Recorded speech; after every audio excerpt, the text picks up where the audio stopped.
Lex here, and I have one of my most favorite human beings on the planet here with me. Please give a warm welcome to Lexa Stahl. Hello. So Lexa, I came into contact with you because we did a photo shoot with Jessica. Yeah, that was so fun. It was a lot of fun. And then we did some collaboration for our OnlyFans stuff, and we did some wrestling. Yeah. Because you recently started jiu-jitsu.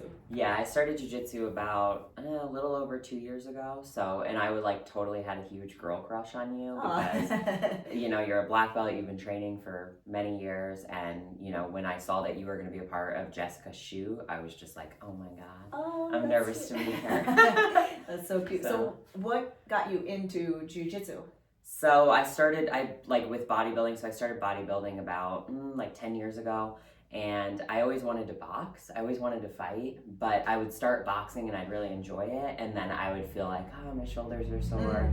My pressing weight would decrease, I'd feel weak in the gym. I'd be fatigued because, adding a new stimulus is going to make you sore and, not feel great in the shoulders and stuff. So then I would just kind of stop. I wouldn't say I'd quit because I had a reason to stop. So it was logical. I'm like, well, I'm not going to keep PRing in the gym and getting stronger if I'm boxing. So then I would just stop and then I'd pick it up again a year or two later. And then I was doing these boxing private lessons and I was having a lot of fun, but I was just oh, well, I bought all the sessions. So I got to do them. And then one day he was like, well, why don't we go on the mats and do some jiu-jitsu? And I was just like, oh my God, really? And then as soon as we started, him teaching me some sweeps and stuff, which he started teaching me sweeps, which is super random, I guess, to start with. But I was like, this is so cool. And he was showing me sweeps if you're seated and your opponent's standing. So a sickle sweep or a tripod sweep and stuff like that.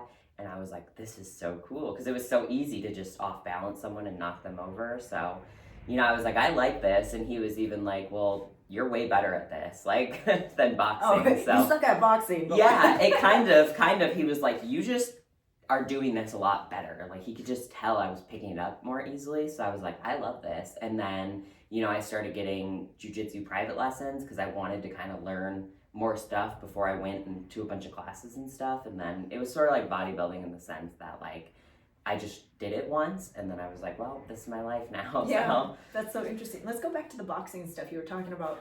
What was so appealing about starting to try boxing for you? Because boxing for a lot of females, females either love it, they dive into it, or they'll do cardio, kickboxing, and they'll be like, I'm a boxer. And you're like, have you ever been hit though? You're not really, but I appreciate what you're doing. So for you personally, what was the thing about boxing that I think just fighting.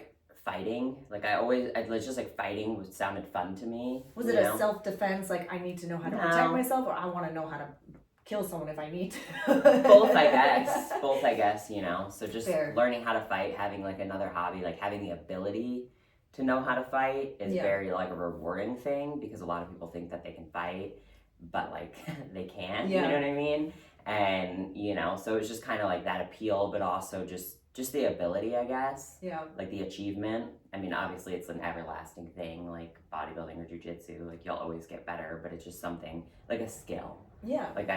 Who doesn't want more skills? Yeah. So. Every skill you unlocks a new potential. So you develop a skill a little bit, and the more you learn about that skill, you can do more with it. So there are more doors open for you. Did any doors open for you for the boxing other than learning jiu-jitsu? Did you get No, not boxing. Well, I'll do a lot of, I'd say the only time I really do much boxing now is when I'm filming content, but it helped my content better because now you know how to throw I don't you got your shoulders up, your chin tucked, and you're doing the bob and weave. It looks like you know something. So some of my more recent boxing videos in the past year or two, and what's funny, I started becoming a better boxer just with doing jiu-jitsu because I learned how to relax.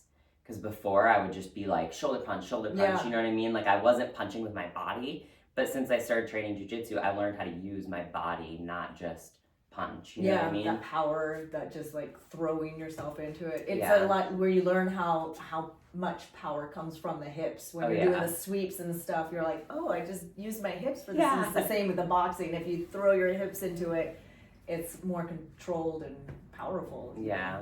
For sure. So that definitely helped, I guess, my content with the boxing. Yeah. And, you know, jiu-jitsu helped my boxing. And then it helps the content. Mm-hmm. So just feeling better about not being a shitty boxer. Yeah. You know what I mean? Like, Sure. if people are like, oh, do you box? It's like, you know, I wouldn't identify myself as like, I'm a boxer at all, because I'd be like, can we get on the ground, please? You know? But, you know, I could definitely like hold my own, or say, you know, I could teach a little bit, you know.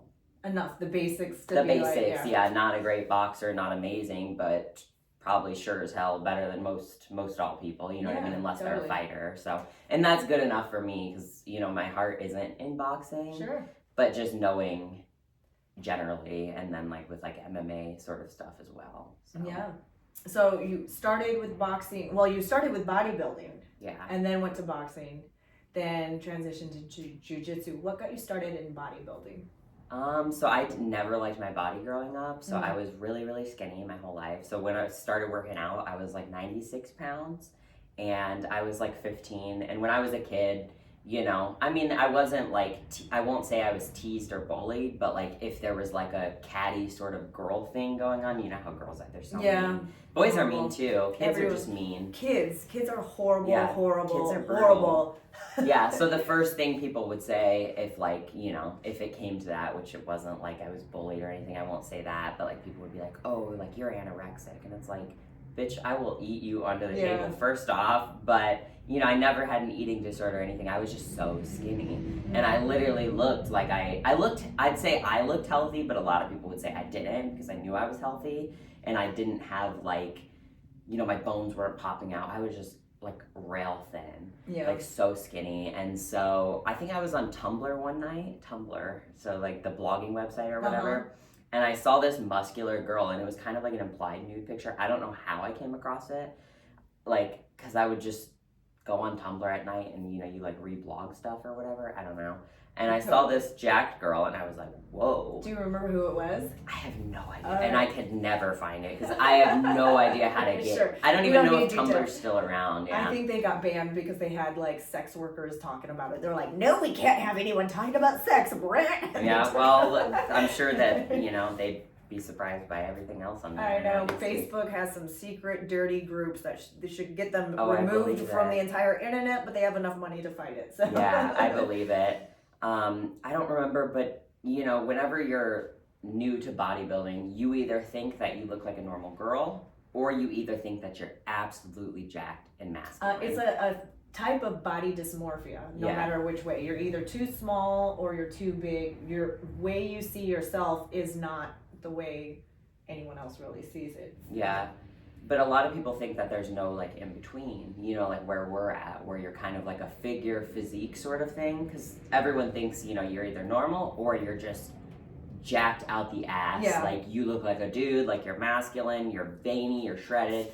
And so I learned after seeing that Tumblr post that there is like an in between. You could just have like sexy muscle. And she was curvy, but she was still like skinny, like lean, you know what I mean? And I was like, whoa, how can you be big and lean at the same time? Because I didn't want to be small anymore. I was wearing a 0-0. I could fit in a size like 23 waist jeans. I was so small, but I would eat so much. Like I was not trying to, you know, starve myself or anything like that. And I was never an athlete. I never did sports growing up. Really? Like none, which people always are surprised. They're like, I figure you were an athlete. And it's like, no, I was not. Oh, so what were you into then? If you weren't into sports and that type of stuff. So what were you, let's talk about baby Lexa. Not baby, but like, you know, grade school. Young Lex. Young Lex. I don't know. I feel like in like, I did like, I tried everything once is kind of what I like to say. Okay. Like I tried like soccer when I was really young. I did cheerleading for like 2 years and like I hated cheerleading. I tried gymnastics for like a year or two. I did t-ball for a year. I liked t-ball because I was the only girl on the team and I was like the second fastest runner. Yeah. So like it's just funny looking back. So you kind of were an athlete more than you probably realized. Yeah, I guess. You tried all those things. Yeah, and then I guess didn't find something that resonated with you maybe until later on in life. Yeah, and then I did like basketball. I think I played basketball for like 4th and 5th grade, and then I did track 6th and 7th grade. Okay. So I guess, you know, more so than More than an Then average then person. I act like more I than was. I have a son, and he was in cross country, and I tried putting him in sports. I put him in Uh-huh. judo, and he hated it. But I was one of those parents who thought, well, I never had those opportunities as a kid. I grew up in a large family. My mom and dad had 8 children, and they did not work, so they didn't have money to put us in. Sports are expensive. They're it costs so expensive. money, like especially some of the ones you named, like basketball and cheerleading. Yeah. The equipment you have to buy it's so expensive, Crazy. and my parents couldn't afford any of that. Yeah. So I did the free sports. I did track, cross country, which you buy your uniform and shoes, and then swimming, which there was like zero money. You buy your goggles and your swim cap, and that's about it. So I did those because they were free and available to me, and I always wanted. I wanted to play football, and I always wanted to play football. We didn't even have wrestling in our school, and I was like, well, what about these other sports? I really want to do them, but I wasn't. The story I created in my mind was I couldn't do it because I grew up poor. Now, if I really truly wanted it, I was working in a sweatshop, so I was making money. I have a crazy story. So when you grow up poor, sometimes the family ends up having children work under the table illegally, but you know what? I'm thankful for it. Yeah. And I could have saved up the money and done the sports, but at the time I just didn't realize. So I know for a fact you're doing a lot more sports than the average person. Yeah, for sure. Well, because people think that like, oh, you must have been like this gifted, amazing, like varsity athlete. It's like, after 7th grade I didn't do anything. I started longboarding, like skateboarding, and that was really fun. Yeah, that's cool. So that was fun, and I feel like I maybe built up my legs a little bit from that, but like not really. Like just maybe a little bit, maybe the glutes a bit. But I did start working out in the gym like I think the end of my sophomore year of high school. So by junior and senior year, I felt like I was like jacked. Yeah, cool. So not really. I mean, I was like 105 pounds, but like I had little capped delts. Like I was really skinny and lean. So when you're skinny and lean and you start training hard properly, because I like learned a lot of stuff through YouTube and stuff. I would just watch videos. That was like what like junior and senior year of high school to me, like I like would just go to school and watch videos on YouTube about like training, and the teachers didn't care because I got my shit done. I was a straight A student. I didn't get into any like drama. I would just show up and I'd eat my meals during class, and they wouldn't care. Like they were so, they knew that I was like there for business. Yeah. So I was just there to get my work done. I would always get A's and get all my stuff done, and then I would be on my phone watching videos, and other kids would try to do the same thing. They'd get in trouble because they didn't have their shit done. So that really, just looking back on junior and senior year, like I feel like I just sat at my desk and watched so many like the YouTube videos. Like I would watch like Buff Bunny and like all of them. Yeah. So let's talk about, it sounds like it's a theme in your life where you get the work done and then you play. Like you put the hard work in, you're putting in the jiu-jitsu, you're putting in your bodybuilding, you're putting in the hard work to get this package. And then what do you do for the playtime then now? I don't do much playtime, I guess, but I do really love like filming content. Okay. Like that's totally a passion of mine, and the more that I do like fetish work and like specific like role plays and stuff, like I really love it. I really have fun doing it. Like let's talk about the specific ones that you love, because I enjoy.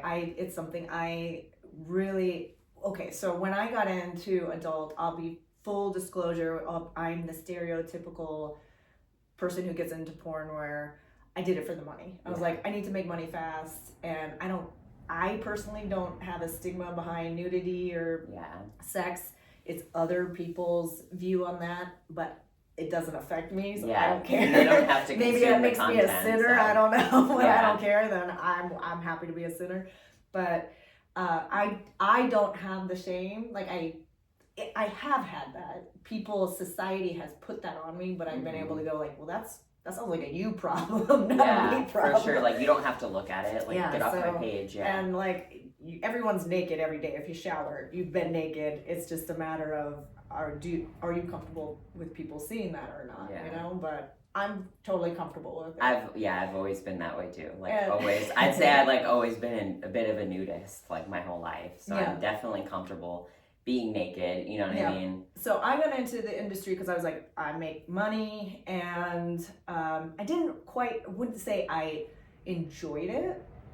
I didn't hate it. It's not like I was going into a job being like, oh, I have to do this. I was like, oh, I get to do this, but I don't quite understand why it's making money. I don't understand why people watch this. Yeah, it's everywhere. I wouldn't pay for this. And it took me many years of my life to go, I get it. There's this connection like that.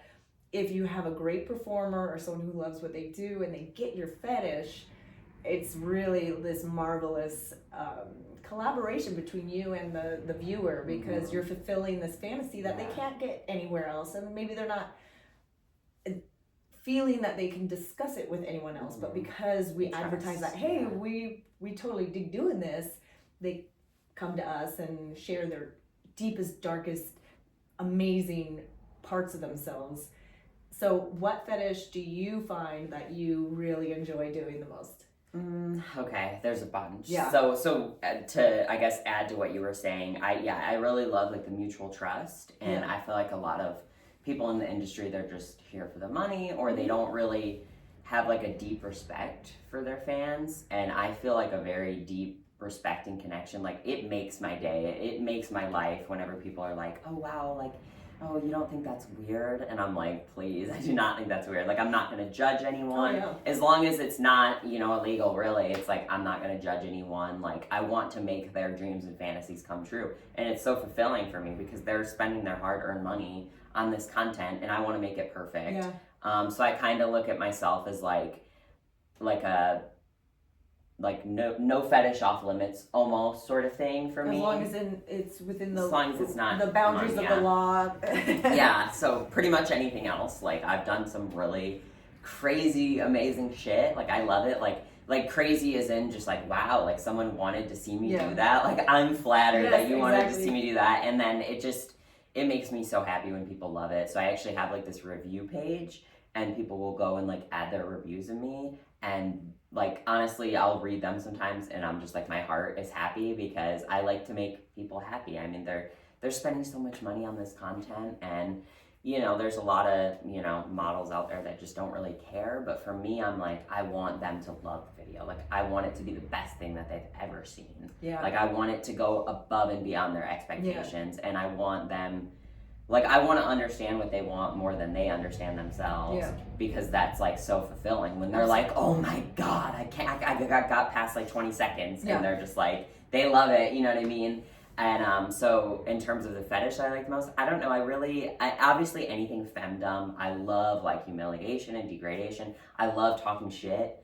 That's like, and a lot of people that I meet are like, God, you're so good at talking shit. And I'm like, I love it. It's so fun. It's such a good time.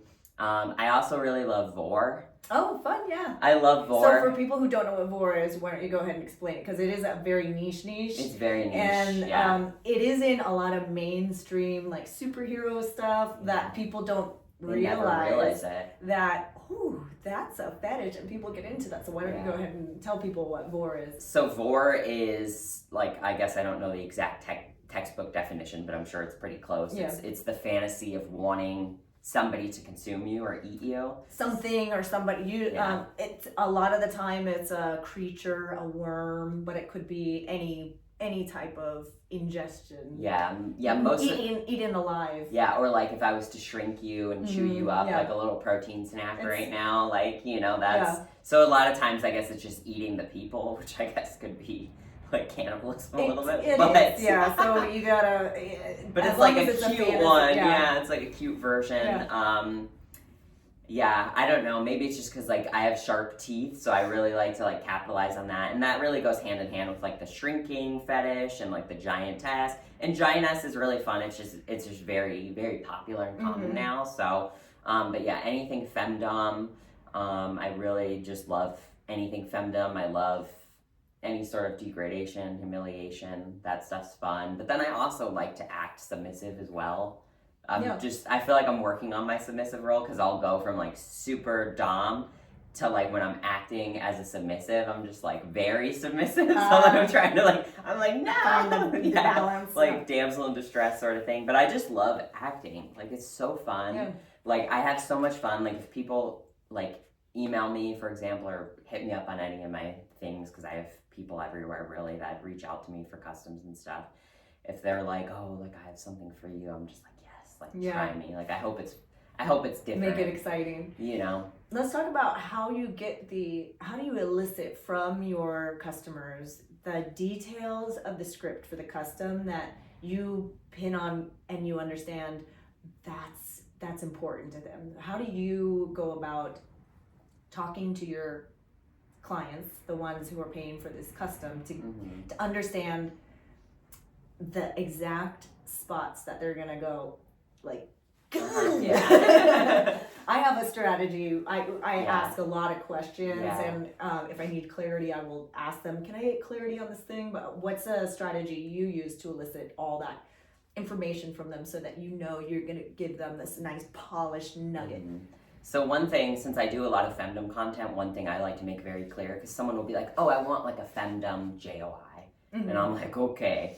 Femdom content can mean so many things. So I like to be like, do you want to see me wearing a strap on? Do you? Some people don't want to see a dick at all. Exactly. Or like ask the questions. Yeah, exactly. Because femdom can mean so many things. Yeah. So femdom is just when people are saying like, oh, I do femdom content, it's like it could go any which way. Because some people want like a more like soft femdom or like sensual, where you're just kind of like sexually dominating them, but you're not degrading them, you're not humiliating them.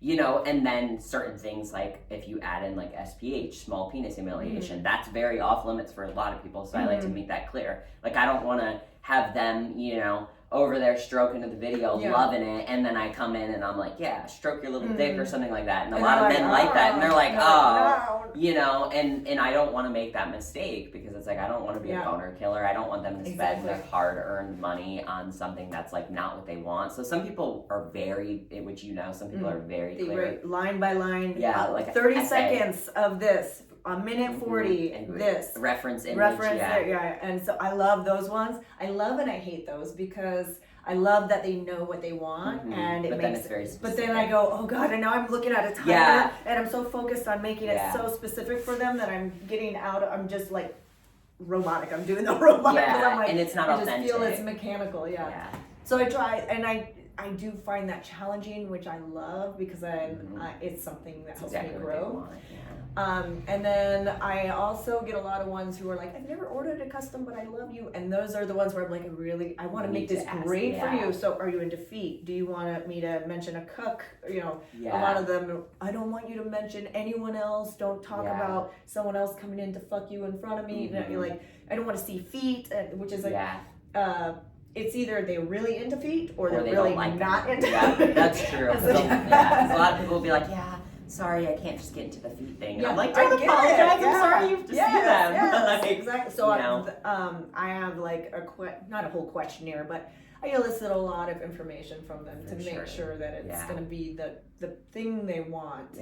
So do you have like a elicitation script that you go by, or you just kind of wing it and ask the questions? I just ask it depending on what they say, but it's really just, you never know what you're gonna get. Cause someone would be like, hey, do you do customs? Okay, what are you looking for? And then you might get an essay with reference images and time slots and all that, or you might get like, I'd like a femdom video where you say my name. So either way, obviously if it's a script, I'll read through it, I'll ask any like very specific questions that I need to ask. And then if it's very vague, then I go in and I'm like, okay, what kind of femdom do you want? Do you want me to wear anything? Do you want me to flex? Do you want me, like, what do you want? Because some people will be like, okay, I want it really ass focused and maybe like face sitting femdom. So it's like, okay, that's easy to play on. Maybe it's a little bit more sensual or whatever, you know what I mean? It really just depends. And then just the vibe of the person too. I just base the questions off of what I get, really. It's like, you tell me what you have for me, and then I'll come back and tailor it perfectly. You know what I mean? Yeah. I also find it's a great opportunity to upsell some stuff. So if they're saying, I'm really into the face sitting, and I'll send them like a $3 like this, and then they're like, yes, exactly like that. Okay, so I made my $3 off it, and I understand more about what you want, so I can give you more of that too. Exactly. So there's always there's like a method to the madness, but it's also a method that helps the client understand exactly what they want so that you can give it to them in a way that's good for everybody. Yeah. So let's talk about your discipline, because to have this body and this gorgeous face, what do you do? So yeah, like I said, I started working out when I was like 15. So I've been in the gym for, about 10 years now. So what was the motivator? I know you said you were thin, but was there a thing that you remember, a specific moment or a epic of your life where you're like, that is what drove me to the gym? Like, I was sick and tired of being sick and tired, and this was the breaking point. One last person telling me I had ribs that they could see was what? Do you remember anything particularly? No, because no one really said anything to me, but I wanted like a bigger butt and bigger legs because I just thought that looked good, And then I saw the Tumblr girl, and then at the time I was doing a lot of yoga. Okay. And I wanted to get stronger.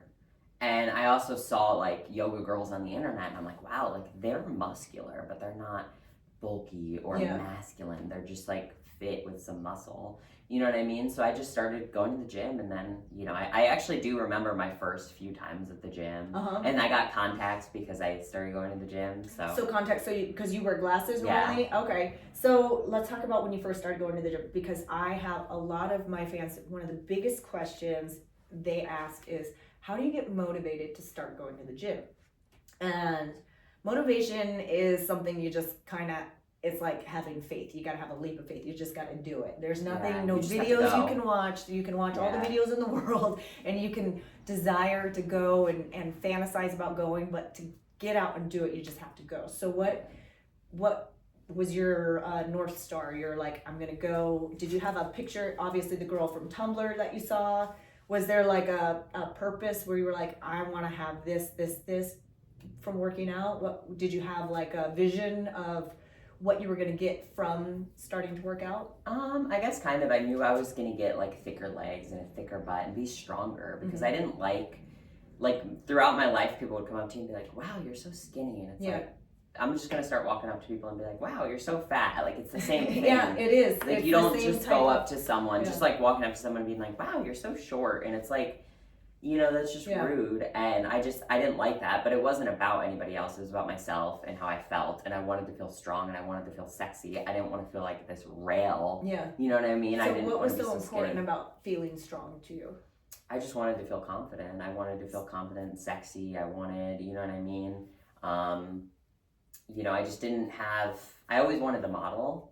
So like whenever I was younger, I wanted to like do runways. I was really skinny. Because you are tall. How tall are you? Like 5'7". 5'7" is good for... I look a lot taller online, so people usually Everyone looks taller online. Everyone thinks I'm like an Amazon, and they meet me in person, and I'm 5'4". I never said I was taller than 5'4". Yeah, and everyone's but like, just think, oh, you're short. And I'm like, this is what 5'4" looks like. Yeah, I'm probably 5'3" with all the jiu-jitsu and compression of my spine. Yeah. I'm probably 5'3" now. But I've never claimed to be taller. Yeah, people think I'm like 5'10" online because I have very long arms and long legs. So people are always like, oh my god, you're way shorter than I thought. And I'm like, yeah, I get that a lot. Or people will be like, how tall are you? And I'll be like, well, sorry to disappoint you, but I'm like a normal height. I'm not super tall. Yeah. You're taller than the average female. I think 5'5" is average, so 5'7"'s above it. So yeah, but I'm not like 5'10" or 5'11". 6 feet. Not like a Rocky Emerson, who in the adult industry, I think she's like 6'4". Yeah, exactly. She's a tallie. Yeah, for sure. So yeah, I just wanted to do it for myself. I just wanted it, and I didn't have a hobby. Yeah. I didn't have like anything. You know what I mean? Like I really didn't have anything, and I had just moved from to a new state. So I lived in Missouri at the time. I'm from Chicago, but I lived in Missouri at the time, and then I moved to Georgia. And Georgia was kind of like the new like milestone for me, because I just kind of like, I really changed and like grew up. Like age like 14 to 15 for me was like, which is so funny because that's so young to people, but like I started working, I started going to the gym, like I graduated high school early because I wanted to focus on the gym and working more. Like I just like totally changed. Like I just grew up. I stopped partying, I stopped doing all that stuff. I got into like a lot of trouble when I lived in Missouri, and then I moved to Georgia, and I was like this good girl who was driving now and getting a job, and going to the gym every day, and like I was leaving school early and like cutting class sometimes because I wanted to go to the gym. Yeah. And a lot of the teachers just didn't care because they knew that I was like, there was something greater than like just going to a class. You know what I mean? I mean, school's great and all, but when you have all your assignments done and you're a step ahead of everyone else, you can enjoy the luxuries of being like, peace out, I'm leaving early. I'm gonna do what I want because I know what I want. And I was just always very like self-driven and just do what I want. And if I want it, then I just go out and I get it. And it's very simple. Sometimes school gets in the way of your education. I know that sounds weird, but your school, they teach you stuff that you're not going to use. Your real education comes from tacit knowledge, going out and experiencing it. I heard you touch on something that you were getting in a lot of trouble. What kind of trouble were you getting in? Just like, I guess, like smoking a lot of weed, like taking pills and stuff, drinking, hanging out with like was there bad something crowds. Was it to hang, like peer pressure that was having that? Or were you kind of searching for something like, or were you just curious? Sometimes kids I guess just a little bit of all of it. I won't say peer pressure because, whatever, but just you're the master of your own domain and you control yourself. Right? Yeah, I would, And we can be influenced by other people, but nobody makes you do anything. Yeah, so I would just say in just also living in a certain like, a certain location where people might like all the kids like drank a lot of beer because we lived in fucking Missouri and we lived nowhere. That's very common in those areas, right? There's not much to do. And then so also like the socioeconomic is like the people there aren't as wealthy as like more of a city in Georgia or city anywhere really, you know what I mean? And so it's more rural, so it's like, okay, what is there to do? You know what I mean? Get drunk and tip over cows. Yeah, exactly. Get drunk, sneak out, do whatever, versus, when I moved to Georgia, I lived in like a more suburban area, I guess. And I moved there and it was like, I just started going to the gym and working and I just didn't really, and then I realized really at that point, which I guess I already knew that, is I just didn't really get along with people my age. Not that I had issues with anybody, but they were just so immature. They were just immature, but I was already like a step ahead because I started. And so I know it's not good to be like, oh yeah, I started drinking when I was really young and like smoking weed and all that and doing bad shit when I was like 12, 13. But it made me grow so much because by the time I was 16 and everyone my age started drinking, you're like, I was like, I'm done. Like, why would I do that? Yeah. Been there, done that. Why would I want to feel like shit, damage my body? I'm going to the gym now. Like, I want to be fit and healthy.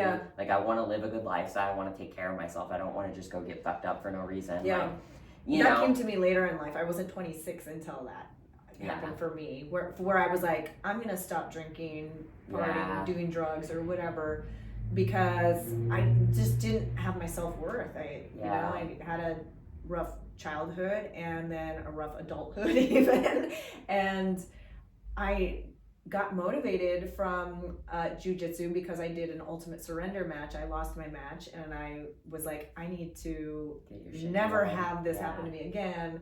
And I started training jiu-jitsu, and jiu-jitsu was one of the first times in my life where I realized that I could be at cause for things. Like, I could make a submission happen.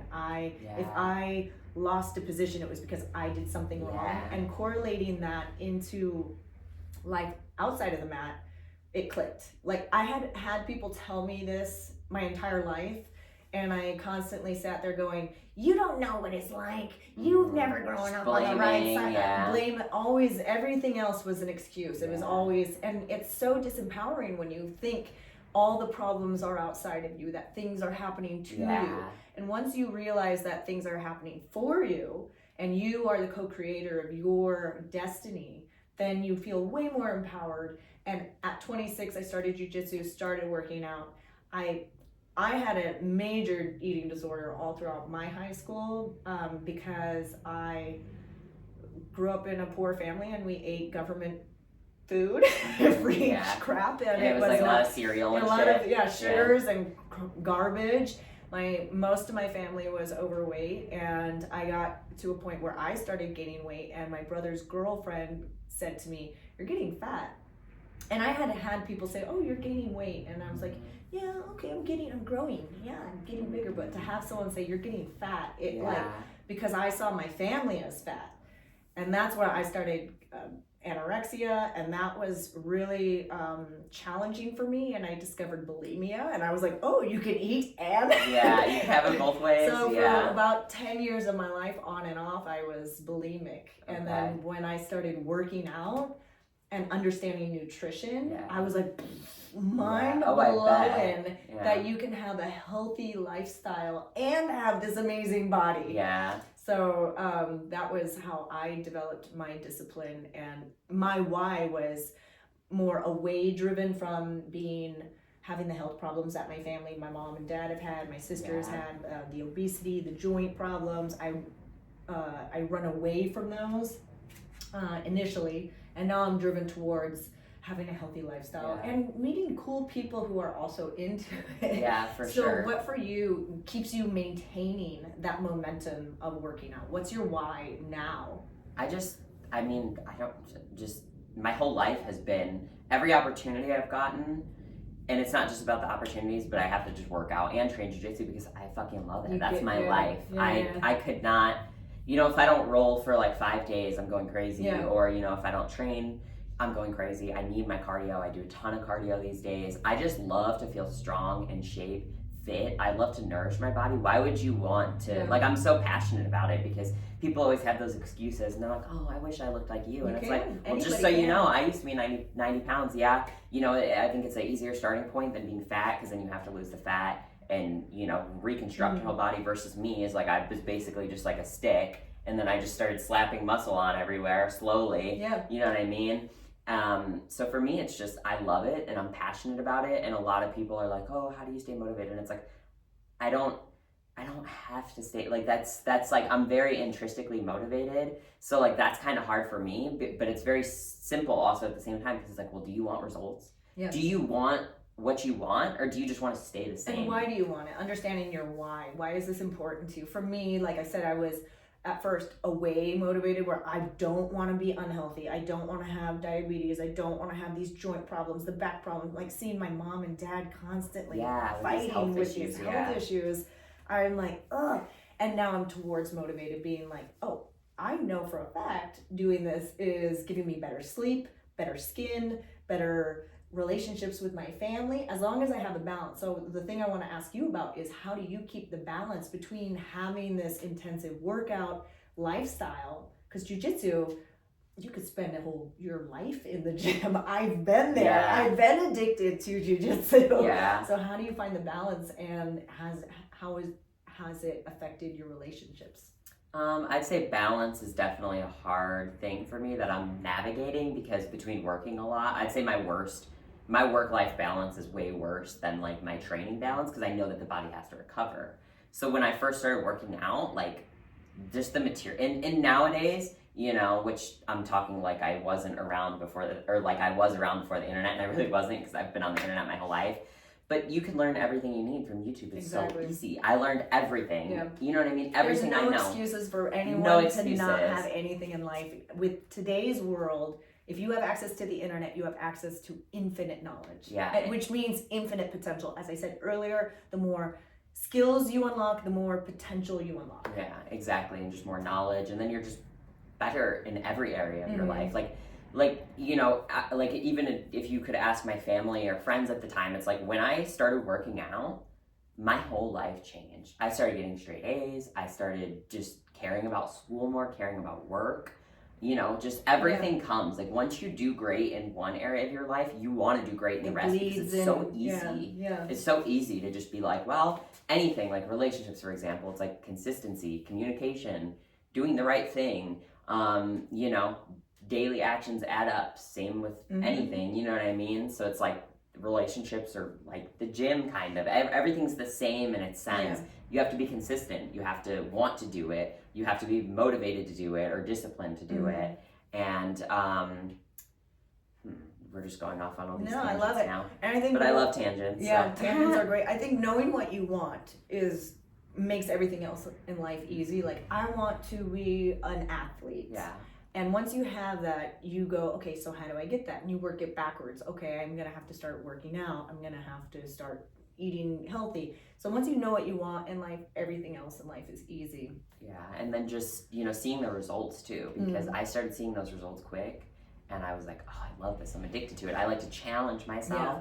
Too many people are too comfortable in life, and they don't want to challenge themselves. They're just, they do the same things every day, and then they complain about the same things every day. They complain but about, they're not willing to do what it takes. They complain about being fat, but they eat like shit. It's very simple as to eat.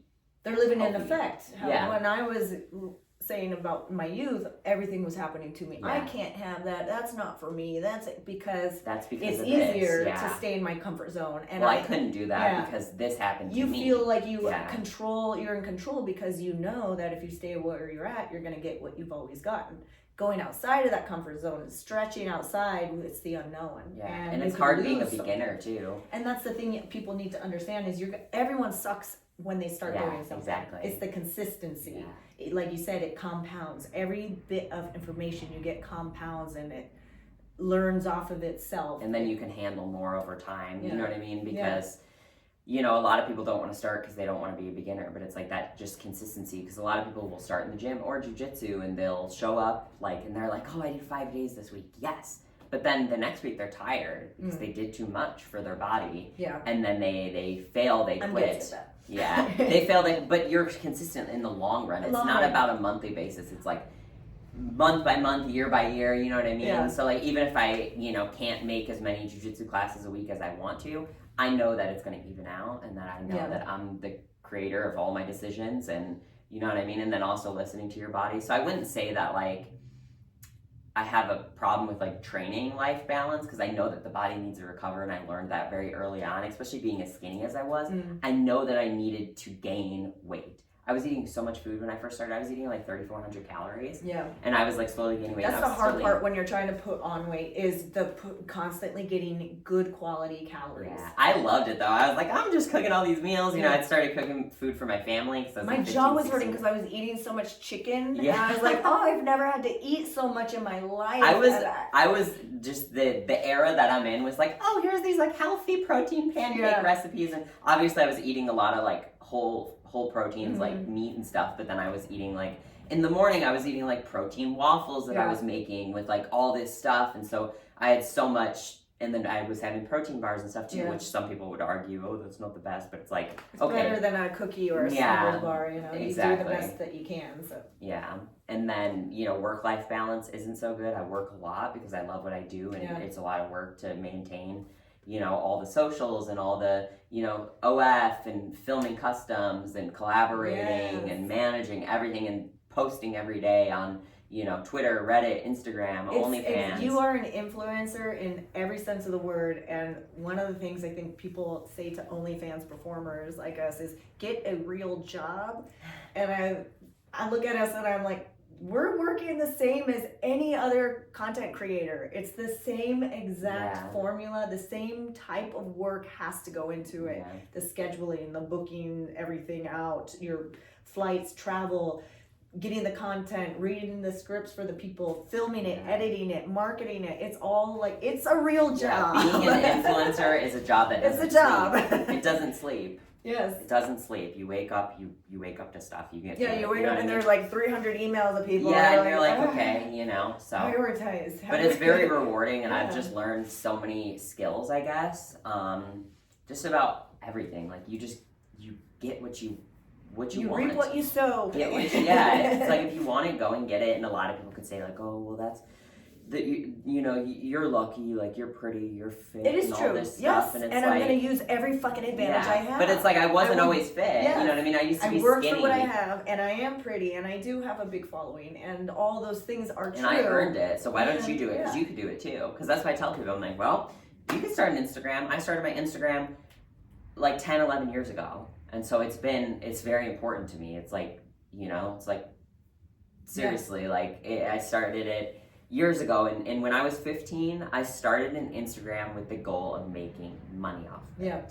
Because I knew that I could be an influencer, which, I went a different route, but I don't care, you know what I mean? I went the route that's gonna, be the most profitable and the one that I wanted, because I always knew that I liked performing. I was always comfortable naked and sexually, and I love acting, which is something I never thought I'd be good at when I was a kid. If you were I wouldn't consider myself an actress, but it's would you think in 20 years or 10 years, 15 years, whatever, that you'd be acting? And I'd be like, what? No, like I hated taking pictures when I was a kid. Can you believe that? I hated now taking you're like pictures. making up for it. Yeah, right. Because I wasn't confident in my body, and I Yeah, knew sure. that there was something that I could do that I wasn't doing it, and that's something. I have a really favorite podcaster, and he always says that anxiety comes from doing the things that you should be doing but you're not doing. And that's so true, because anytime, like I have a lot of anxiety, and anytime that I it's really bad, it's like, well, maybe it's because I feel bad because I haven't been to jiu-jitsu in 3 days, or you know what I mean, or my body's fully recovered and I need to go fucking smash these legs,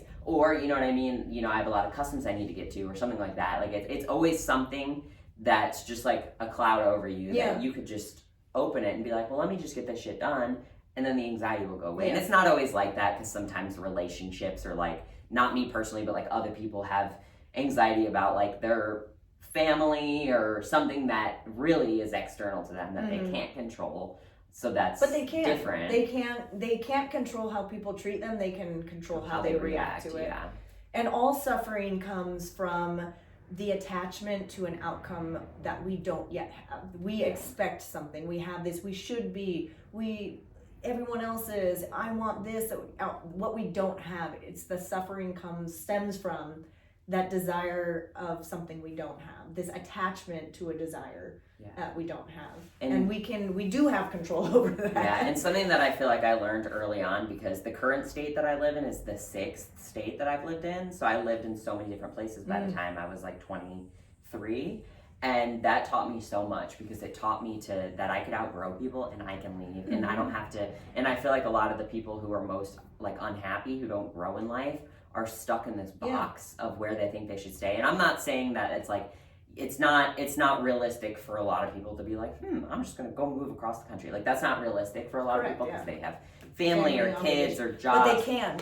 That's a choice. It is They're true, making a choice, and anyone can, if you want it enough, make it happen. Yeah, and you know, so I just learned to outgrow people very quickly, and very early on. Like, I had a lot of toxic family members, and I cut them off when I was like 13, because I'm like, you're making my family miserable. Why would I want you in my life just because we have some similar DNA? It makes no sense to me. And people could think I'm shitty because of that, but I don't care. Because family isn't like, family and friends, like, if someone's making you miserable, you need to cut them off. No obligation. Fuck them. Like, you know what I mean? Like, seriously, like, that's how you grow, because you're always going to have these issues with that same person. It's always going to be the same for them. They're always going to cry and bitch and complain about everything, and everything's going to be your fault, or whatever it is. And those people are, you know, there's the problem. There's your problem, so cut them out, and then you can grow. And so moving so much, I would say, if I could pick one thing in my life that has put me where I am today, in terms of like, you know, training. So I've been training jiu-jitsu for like a little over two years, and I got my blue belt pretty quickly, and I train fucking hard. I get my ass beat so much. I try to kick it as much as possible, but you know how it is. You know, you're a blue belt and you're just like, yes. Blue belts, you're hungry. You're fucking so hungry. I'm starving, you know, but I'm training hard and I'm learning, and I feel very in such a good spot, like with where I'm at. And then bodybuilding is an everlasting thing, you know what I mean? And I've been training for 10 years, and I feel like my legs just matured 2 years ago, 3 years ago maybe. And so, you know, you have to be in these games for a while. And then content creation, people are like, oh, like, you're so popular. And it's like, I've been doing this for 10 years. I started my Instagram 10 years ago, like when I was 15. Wow. You know what I mean? So it's like, this has been half of my life in the making, doing this stuff. And then, you know, so I really would, and then I have a master's in sociology. So I got my master's for no reason, just for personal fulfillment a couple of years ago. And, you know, I would never have done any of that. I don't know where I would have been if I didn't, like, literally go to the gym and pick up a weight. Like, it sounds cliche, but it's such facts, because before I started working out, I was getting into trouble, and, you know, I was doing drugs and all that. And I was really young, obviously, but, like, where would I be? I was a stoner. I was, like, such a stoner when I was, like, 14, 15. Like, such a pothead, like, major stoner. And, you know, if I never went and picked up a weight, I wouldn't have ever even, I would not be a content creator. I would not have fans and followings. I wouldn't be able to meet amazing people like you. I wouldn't be grappling. I wouldn't be acting. I would not have a master's. I would not have a master's degree Absolutely not if I did not go to the gym and pick up a weight. Like, I love it. Seriously. I know that sport, so I'll chunk bodybuilding into a sport. I know some people will be like, it's not a sport, it's a fucking sport. It's a fucking okay? sport. Go do it. Like, yeah. I'm not gonna say it's like, Yeah.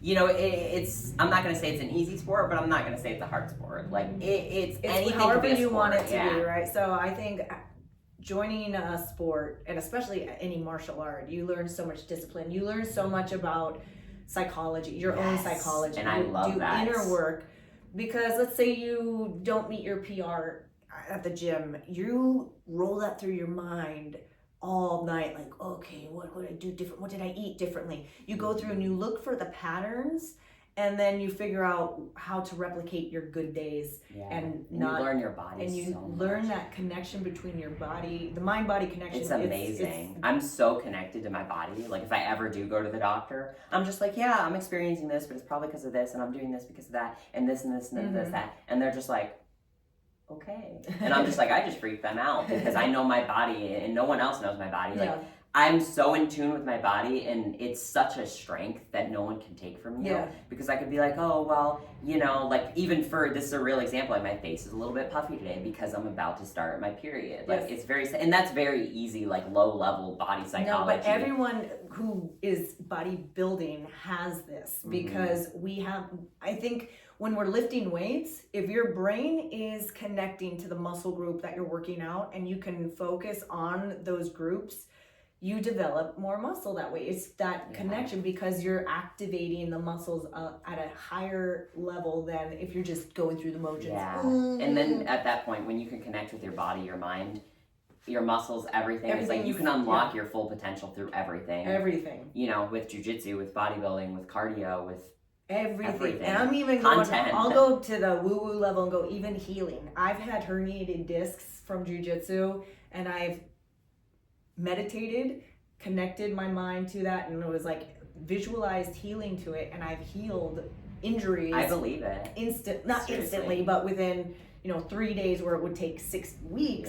And I'm doing this meditation, and I'm able to get it back in 3 days. And I've had MRIs to confirm, no, this is herniated. This isn't just in my mind making it up. I mean, optimism. Like, how do I not have placebo effect, right? If you give people a sugar pill and you tell them it's going to work, it works because they believe it's going to work. So that's how really powerful the mind can be. And I'm not huge on like manifestation, but like I don't know, I don't talk about it. I'm not like, I'm gonna manifest this. It's like, no, I'm gonna go out and fucking get it. But it's the same thing. And it's weird that it's yours already.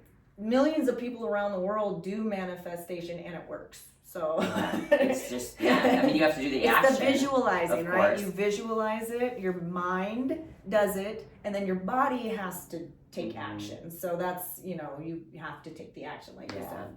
And, I could just picture everything. I knew that when I started building muscle, I was like, if I keep doing this, I'm going to be jacked one day, or I'm going to have big legs one day. And your body went through. And then with jiu-jitsu, my first jiu-jitsu coach, he actually, when he gave me my first stripe on my white belt, we did like a little promotional thing or whatever. And this is so like meaningful to me, but he gave me my first stripe on my white belt, and he said, I have no doubts in my mind that Lexa will be a black belt one day. Absolutely. And that's huge for someone that to have someone is a brand new white. Like, that makes me want to cry, because it's like jiu-jitsu is way, like bodybuilding jiu-jitsu is way harder, you know what I mean? Because you're actually, it's not just you. Like, you know what I mean? In a sense it is, because as long as you're improving, but you're going up with opponents, versus bodybuilding, it's like, you can train the way you want to, like, and I feel like there's no one way to do anything. You know what I mean? You have to find your own path, your own style. Like with training, for example, like